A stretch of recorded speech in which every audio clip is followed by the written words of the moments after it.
This is from the 30th of July 2014, and it's a scrap of paper I found that I'd produced when I was doing my rural landscape for assignment 1, and it was just a piece of blotting that I'd used when I was doing my rural landscapes, and I just stumbled across it and really liked the effect of it, and realised it was I'd just been laying bits of inky acetate clippings down on it. So it's quite cubist, puts me in mind of something by Braque.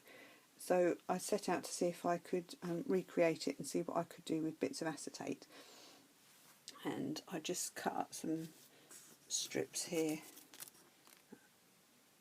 and rolled out a plate and dropped the strips into the inky plate.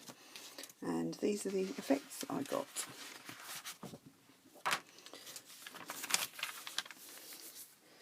And they're just small squares on a bit of Japanese paper, but there's some really interesting shapes and textures in there, looking quite like Franz Klein sort of constructivist black and white prints.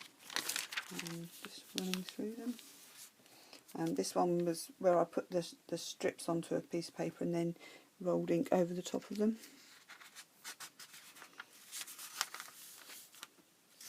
And even the backs are quite interesting. You get a sort of basket weave effect. This sort of ghost print, and eventually all the pieces started sticking together, and I could sort of pick them up as a bundle and turn them round and just reshape them. So there was getting to be quite a bit of overprinting going on there as well. And that one was on sort of dampish paper, but very cheap paper, and yeah, started to get some interesting effects there. But this one here, this was the taking a print off the plate after I'd fiddled around and picked all the pieces up out of the ink. And this one here is my absolute favourite. And what I was doing here was taking the pieces of acetate one by one, just putting them on a page and then wiping across with my finger, first one side and then the other. So this was built up in layers over a period of time, just using one little acetate strip at a time. But I really like the effect of what's going on there, and it's got the hard edges, but also a real sort of softness about it in between, and some nice angles and streaks going on. So I think what I'd like to do is carry on with my plans for doing my abstract print, but maybe if there's an area that's suitable to do a bit of this work in between, but perhaps in a contrasting, highlighting colour. So that's what I'm going to be working on this afternoon. And I also use the same technique. This is using the lining paper again, and having it damp.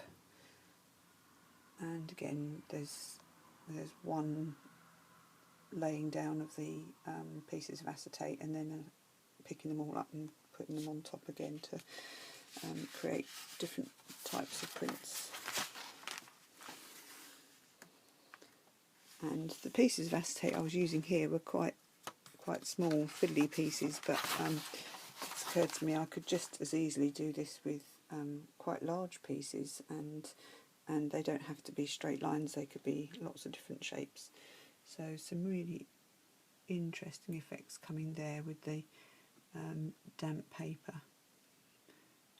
The difference between the what runs and what prints, and then in other areas you get a masking effect as well. So I'm quite pleased with what I managed to do there.